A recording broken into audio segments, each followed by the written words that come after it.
ধরুন একটা আস্ত মানুষ জেল থেকে হঠাৎ করে উধাও হয়ে গেল। সিসিটিভি ক্যামেরার সামনে থেকে জাস্ট ভ্যানিশ হয়ে গেল, তাও আবার মেক্সিকোর one of the most secure prison থেকে। শুনতে নিশ্চয়ই কোনো হলিউড সিনেমার প্লটের মতো লাগছে, কিন্তু না, বাস্তবে তা হয়েছিল। দিনটা ছিল 11 জুলাই 2015। মেক্সিকোর আল্টিপ্লানো প্রিজনে বন্দী ছিল একজন কুখ্যাত ড্রাগ মাফিয়া এল চাপো। দিনবার সে নিজে সেলের ভেতরে হাঁটা নড়াচলা করছিল, আর একটু পরপরই সে তার সেলের ভেতরে থাকা টয়লেট এরিয়ার দিকে যাচ্ছিল। এদিন রাত 8:52 নাগাদ সে আরও একবার টয়লেটে যায়, আর এই সব কিছুই সার্ভেলেন্স রুমে বসে গার্ডাররা দেখছিল। কিন্তু এবার 25 মিনিটেরও বেশি পার হয়ে যায়, এল চাপো টয়লেট থেকে ফিরে আসে না। অনেক সময় ধরে তাকে যখন ক্যামেরায় দেখা যাচ্ছিল না, তখন গার্ডরা সেই সেলে যায় যেখানে তাকে বন্দি করে রাখা হয়েছিল, আর সেখানে গিয়ে তারা সবাই পুরো শকড হয়ে যায়। মেক্সিকো সবথেকে কুখ্যাত ড্রাগ মাফিয়া এল চাপো 100টার বেশি সিকিউরিটি ক্যামেরা, 1000-এর বেশি গার্ডের চোখে ধুলো দিয়ে ওয়ার্ল্ডের one of the most secure prison থেকে পালিয়ে গিয়েছিল। কিন্তু প্রশ্ন হলো কিভাবে? কারণ মেক্সিকোর এই জেলটা এতটাই মজবুত ছিল যে চারিদিকে উঁচু উঁচু কংক্রিটের দেওয়াল ছিল, পাশাপাশি কাঁটাতারের বেড়াও দাঁড়া ছিল।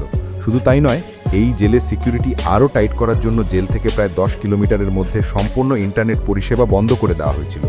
ইভেন এই জেলের ওপর দিয়ে কোনো প্লেন বা হেলিকপ্টার চলতে পারত না, অর্থাৎ এটা একটা নো ফ্লাই জোন ছিল।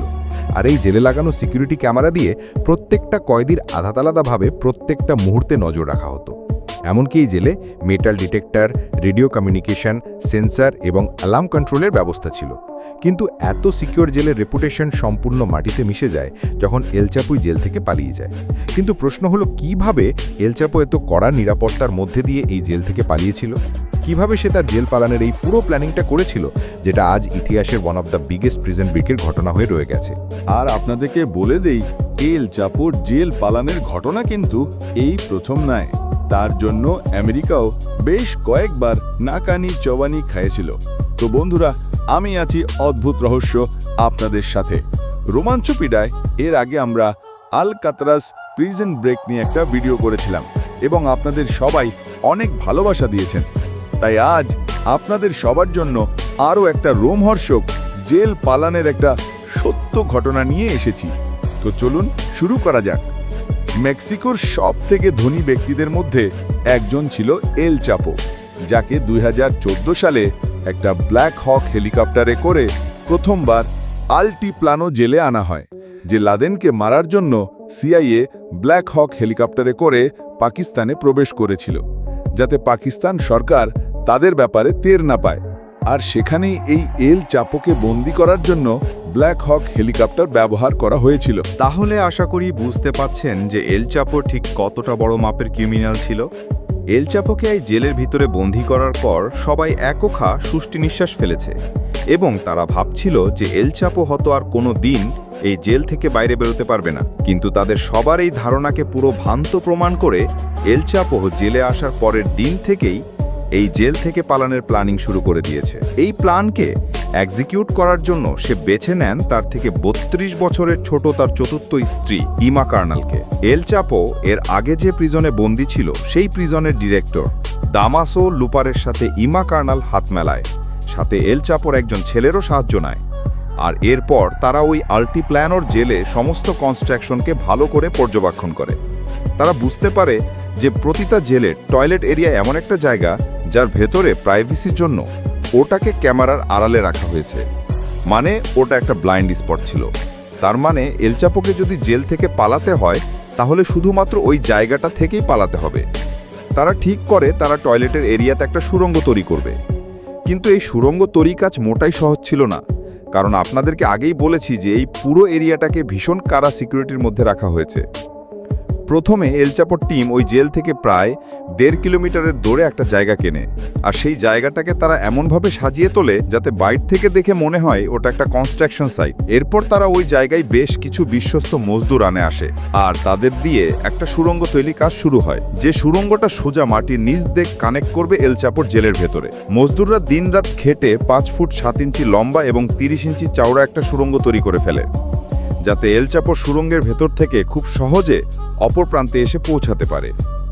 এবার মাটির নিচ থেকে যখন তারা খোদাই করবে, তখন এই সুড়ঙ্গটা যাতে এক্স্যাক্টলি এল চাপোর বাথরুমের নিচ থেকে বেরোয়, তার জন্য তারা একটা নতুন উপায় বাহির করে।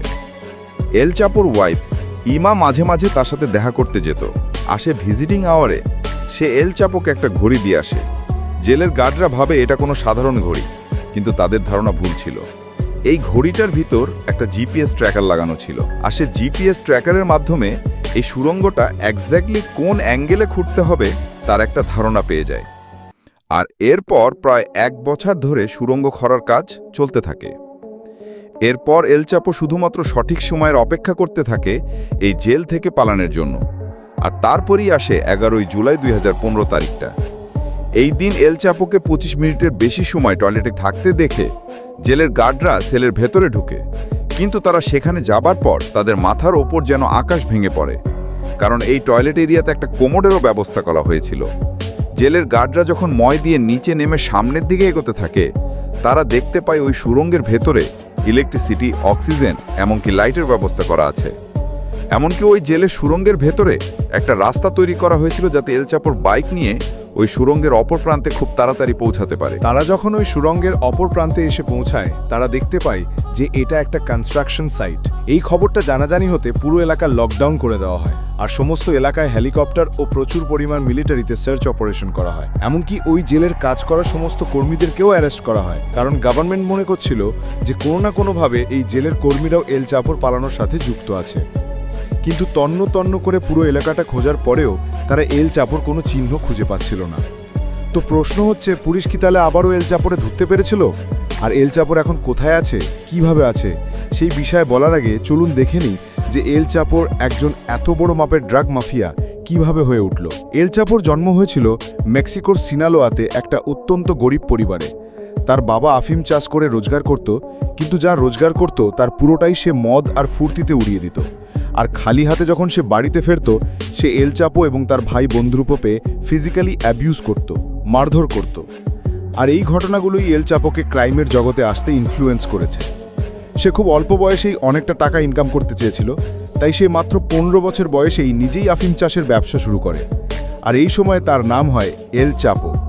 আসলে এল চাপো শব্দটার অর্থ হলো শটি বা বেটে। এটা একটা মেক্সিকান স্ল্যাং ল্যাঙ্গুয়েজ।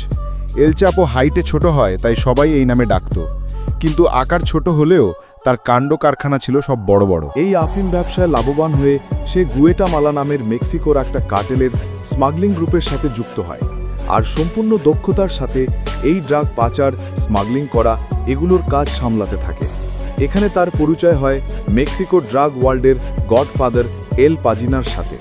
এল চাপো এই এল পাজিনার সাথে কাজ করতে শুরু করে, কিন্তু এল চাপোর জীবনের টার্নিং পয়েন্ট তখন আসে যখন এল পাজিনা পুলিশের হাতে ধরা পড়ে।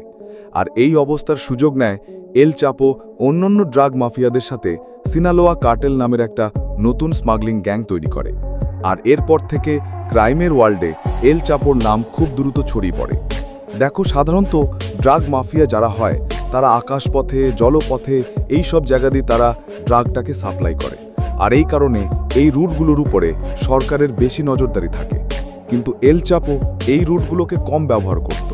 সে মেক্সিকো থেকে আমেরিকায় ড্রাগ সাপ্লাইয়ের জন্য নতুন নতুন সব আইডিয়া বের করতে থাকে। প্রথমে সে মেক্সিকো আর আমেরিকার বর্ডারের মধ্যে বেশ কিছু স্মাগলিং টানেল তৈরি করে। এই টানেলগুলোর ভেতরে ভেন্টিলেশন, ইলেকট্রিসিটি, এমনকি যাতায়াতের জন্য গাড়িরও ব্যবস্থা করা হয়। এই টানেলগুলোর মাধ্যমে খুব সহজেই সরকারের নজর এড়িয়ে আমেরিকাতে অবৈধ ড্রাগ সাপ্লাই করা শুরু হয়। এছাড়া লঙ্কার গুঁড়োর কৌটো, গোলমরিচের package, fire extinguisher, vacuum cleaner, এগুলোর মধ্যে সে অত্যন্ত চালাকির সাথে ড্রাগ সাপ্লাই করে। আফিম, গাঁজা, হিরোইন, কোকিন সাপ্লাই করে। সে শুধুমাত্র টাকাই কামাচ্ছিল না, বরং ক্রাইমের ওয়ার্ল্ডে খুব দ্রুত সে তার নাম কামাচ্ছিল। ইভেন সে এই সমস্ত কাজ করে এত পরিমাণ টাকা কামায় যে 2009 থেকে 2013 সাল পর্যন্ত ফোর্বস দুনিয়ায় সবথেকে ধনীর ব্যক্তিদের তালিকায় তার নামও চলে আসে। এমনকি সে ছিল মেক্সিকো 10th রিচেস্ট পারসন। কিন্তু যেমনভাবে তার সাফল্যতা ছড়িয়েছিল, ঠিক তেমনভাবে বিভিন্ন দেশের ইনভেস্টিগেশন এজেন্সিগুলো এল চাপোর পেছনে পড়ে যায়। তারা এল চাপোরে ধরার জন্য বারবার প্ল্যানিং করতে থাকে। শুধুমাত্র গভর্নমেন্টই নয়, এল চাপোর যে রাইভেল গ্রুপগুলো ছিল তাদেরও এল চাপোরে মারার প্ল্যানিং করছিল। ইভেন গুয়েতামালা এয়ারপোর্টে তাকে লক্ষ্য করে তার রাইভেল গ্রুপ তিজুয়ানা কার্টেলের প্রায় 20 জন মেম্বার এল চাপোর দিকে গুলি ছড়ায়। কিন্তু ভাগ্যকর্মে সেদিন এল চাপো সেই গুলির হাত থেকে বেঁচে গিয়েছিল। তবে সেদিন গুলাগুলিতে এয়ারপোর্টে থাকাকালীন পসাদাস ওকাম্পো নামের এখন ক্যাথলিক কার্ডিনালের মৃত্যু হয়। এবার একজন ক্রাইমিনালের জন্য যখন একজন ধর্মীয় ব্যক্তির মৃত্যু হয় সম্পূর্ণ মেক্সিকো জুড়ে একটা বিক্ষোভ শুরু হয়। মেক্সিকোবাসী সরকারের বিরুদ্ধে প্রতিবাদ জানায়, আর এই অবস্থায় চাপে পড়ে সরকার তন্ন করে এল চাপোকে খুঁজতে শুরু করে। এমনকি সরকার প্রায় $5 মিলিয়ন পুরস্কার ঘোষণা করে যদি কাউ এল চাপোর খোঁজ দিতে পারে। এতদিন পর্যন্ত এল চাপোকে সাধারণ মানুষ চিনত না, কিন্তু এবার এল চাপোর ছবি, তার নাম নিউজ মিডিয়ায়, খবরে কাগজে ছড়িয়ে পড়ে। ফলে এল চাপো বেশ কিছুদিন ফলস নাম ইউজ করে গা ঢাকা দিয়েছিল।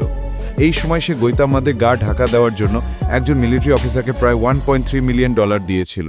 আর এই মিলিটারি অফিসারের লিড ধরে 9 জুলাই 1993 সালে প্রথমবার গৈতামালা আর্মি তাকে অ্যারেস্ট করে, আর তাকে পুনেতে গ্রামদে জেলে পুরি 20 বছরের জেলে শাস্তি দেওয়া হয়। মেক্সিকান গভর্নমেন্ট ভেবেছিল যে এল চাপোকে বন্দি করে তার যে জায়গায় সাম্রাজ্য তৈরি হয়েছিল সেটাকে আটকানো যাবে, কিন্তু তারা ভুল ছিল। এল চাপো অনুপস্থিতিতে তার ভাই এবং তার ছেলেরা স্মাগলিংয়ের বিজনেসকে এগিয়ে নিয়ে যাচ্ছিল। এমনকি জেলেও তার খুব একটা বেশি অসুবিধে হচ্ছিল না, কারণ সে ওই জেলের ডিরেক্টর দামাসো লুপার নোনাসকে প্রচুর টাকা ঘুষ দিয়ে জেলে পার্টি করা, টিভি দেখা, গার্লফ্রেন্ডের সাথে দেখা করা, এমনকি বিজনেস মিটিংয়েরও ব্যবস্থা করে রেখেছিল ওই জেলের ভেতরে। আর এই জেলে তার জীবনেরগুলো শাস্তির বদলে বরং মজা দিয়ে কাটছিল। কিন্তু 2000 সাল আসতে তার এই বিলাসবহুল জীবনে একটা বাধা আসে, কারণ এই জেলগুলোতে যে পরিমাণ কারাপশন হয়েছিল তার খবর সরকারের কানে পৌঁছয়। সে যে বিলাসবহুল জীবন কাটাচ্ছিল তার সামনে একটা বাধা চলে আসে। সে আরও চাপের মুখে পড়ে যখন মেক্সিকো সুপ্রিম কোর্টে একটা নতুন আইন পাশ হয়।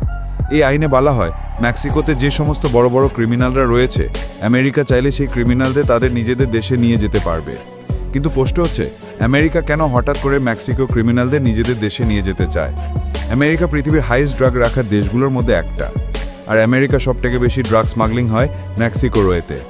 এবার যদিও মেক্সিকো এবং আমেরিকা কমন বর্ডার শেয়ার করে, তাই মেক্সিকো থেকে প্রচুর পরিমাণ অবৈধ ড্রাগস খুব সহজেই আমেরিকায় সাপ্লাই করা যায়। আর এর পরিমাণটা শুনলে আপনিও চমকে উঠবেন, কারণ আমেরিকাতে আসা প্রায় 90% ড্রাগস মেক্সিকো থেকে আসে। আর সেই মুহূর্তে মেক্সিকোর সবথেকে বড় ড্রাগ মাফিয়া ছিল এল চাপো। 2010 সালে একটা রিপোর্টে দেখা যাচ্ছে আমেরিকার টোটাল পপুলেশনের 8% মানুষ ড্রাগের অবৈধ ব্যবহার করে, আর প্রতিটি রাশে প্রায় 38,000 মানুষ এই ইলিগাল ড্রাগের জন্য মারা যায়। রিসেন্ট 2017 সালের রিপোর্টে অনুসারে এই মৃত্যু সংখ্যা বেশি এখন 75,000-এ গিয়ে পৌঁছেছে।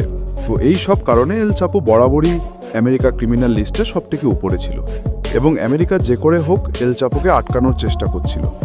আর মেক্সিকো সুপ্রিম কোর্ট যখন এই আইন পাশ করে যে এবার থেকে মেক্সিকোর ক্রিমিনালদের আমেরিকাতে পাঠানো যেতে পারে, তখন এল চাপোর রাতের ঘুম উড়ে যায়। কারণ এল চাপো সবথেকে বেশি ভয় পেত আমেরিকার আইন ব্যবস্থাকে। কারণ মেক্সিকোতে যত সহজে সে ঘুষ দিয়ে সমস্ত আইন ব্যবস্থাকে নিজের হাতের মুঠোই করতে পারে, সেটা আমেরিকা সহজ ছিল না। আর একবার যদি তাকে আমেরিকায় পাঠিয়ে দেওয়া হয়, তাহলে তার সমস্ত ব্যবসা, তার সাম্রাজ্য বন্ধ হয়ে যাবে। এই জন্য সে পুয়েন্তে গ্রান্ডে জেল থেকে পালানোর একটা প্ল্যানিং শুরু করে। আপনারা ভিডিও শুরুতে যে এলটিপ্লানো প্রিজন ব্রেকের কথা বলেছি, তার আগে সেই পুয়েন্তে গ্রান্ডে জেল থেকেই পালিয়েছিল। চলুন দেখে নেই যে সেই প্ল্যানিংটা কিভাবে করেছিল। এলটিপানো জেল থেকে পালানোর জন্য এই জেলের প্রায় 78 জন কর্মীকে $28 মিলিয়ন ঘুষ খাইয়েছিল। 19 জানুয়ারি 2001 সুপ্রিম কোর্টে আইন পাশ হওয়ার পরে তিনি প্ল্যানিং অনুসারে জেলের প্রিজন কার্ডটা এল টাপোর জেলের ইলেকট্রনিক দরজা খুলে দেয়। আর সেই মুহূর্তে ওখানে একটা লন্ড্রি কার্ড চলে আসে। সেই লন্ড্রি কার্ডের মধ্যে জামা কাপড়ের ভেতর লুকিয়ে পারে। এবার একজন ওয়ার্কার ওই কার্ডটাকে জেল থেকে বের করে ফোন রোডের বাইরে থাকা একটা ট্রাকের মধ্যে নিয়ে যায়। রেল টাপো পালাতে সাকসেসফুল হয়। জেল থেকে পালিয়ে আসার পর সে আবারও স্বাধীনভাবে তার ব্যবসা শুরু করে। তার ব্যবসাকে সে আরও বেশি এক্সপ্যান্ড করে, সঙ্গে কাটাতে থাকে তার বিলাসবহুল জীবন। এল চাপো মোট 4টে বিয়ে করেছিল।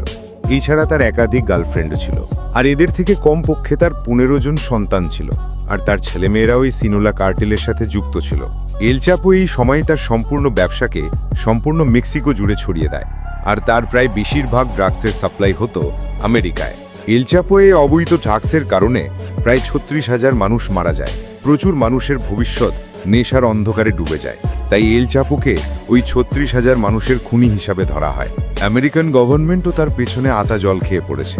এমনকি তার বাসস্থান সম্পর্কে কোনো লিড দিতে পারলে আমেরিকান গভর্নমেন্ট সেই ব্যক্তিকে $50 মিলিয়ন প্রাইজ দেওয়ার কথা বলেছে। কিন্তু এত কিছুর পরও টানা 13 বছর ধরে তারাকে এল চাপোর কোনো চিহ্ন খুঁজে পাচ্ছিল না। এবার আমেরিকান গভর্নমেন্ট মেক্সিকান গভর্নমেন্টের ওপর এল চাপোরের ধারার ওপর চাপ দিচ্ছিল। আর এবার আসে 2014 সালের 22 ফেব্রুয়ারির দিনটা। একটা বিচ ফ্রন্ট হোটেলের 401 নম্বর রুম থেকে Mexican navy, US marshal DSA অফিসারদের জয়েন্ট অপারেশনের মাধ্যমে এল চাপোকে আরেস্ট করা হয়।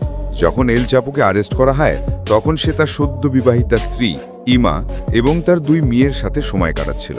এবার তাকে গ্রেপ্তার করে মেক্সিকোর one of the most secure prison Altiplano প্রিজনে রাখা হয়। তবে এই সময় ইউএসএ মেক্সিকো গভর্নমেন্টকে বারবার বলে এল চাপোকে তাদের হাতে তুলে দিতে, কিন্তু এটা মেক্সিকান গভর্নমেন্টের কাছে ভীষণই চ্যালেঞ্জিং।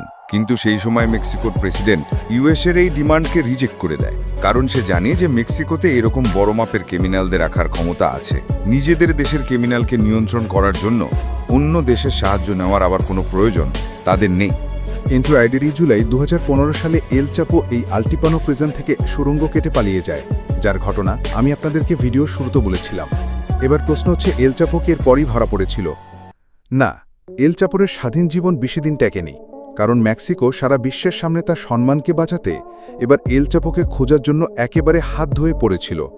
আর শেষ পর্যন্ত 8 জানুয়ারি 2016 সালে লস মোচেসে থাকা একটা ঘরে মেক্সিকান নেভির 17 জন marine soldier, Mexican army, federal police অফিসাররা সবাই মিলিতভাবে অপারেশন ব্ল্যাক সোয়ানের মাধ্যমে একটা রেড চালায়। কিন্তু এটা সিকিউরিটির পরেও এল চাপো এবার ওই ঘরের ভিতর থাকা একটা সিক্রেট টানেল দিয়ে পালিয়ে যায়। সে টানেল দিয়ে বাইরে এসে রাস্তা চলা একটা র্যান্ডম গাড়ির ড্রাইভারকে গান পয়েন্টে রেখে লস মোচেসের দক্ষিণে প্রায় 20 কিলোমিটার ড্রাইভ করে যায়। কিন্তু এরপর তার ভাগ্য আর তা সাথ দেয়নি। সারা শহর জুড়ে রেড অ্যালার্ট জারি করা হয়েছিল, আর এই সময় ওই অঞ্চলে 2 জন ফেডারেল পুলিশ অফিসার তাকে সিগন্যাল ব্রেক করার জন্য আমেরিকার topmost secure prison ADX jelly বন্দি অবস্থায় রয়েছে। তবে আমেরিকার সবচেয়ে সিকিউর প্রিজন আলকাত্রাস জেল থেকে 3 জন বন্দি পালিয়ে গিয়েছিল, এবং তাও আবার একটা সমুদ্রের মধ্যে থাকা দ্বীপ থেকে। এই বিষয়টির ডিটেলসে জানতে আপনারা আমাদের এই ভিডিওটা দেখুন, আলকাত্রাস জেল প্রিজন ব্রেক। ভিডিওটি ভালো লাগলে অদ্ভুত রহস্যের এই চ্যানেলটিকে সাবস্ক্রাইব করুন এবং পাশে থাকুন।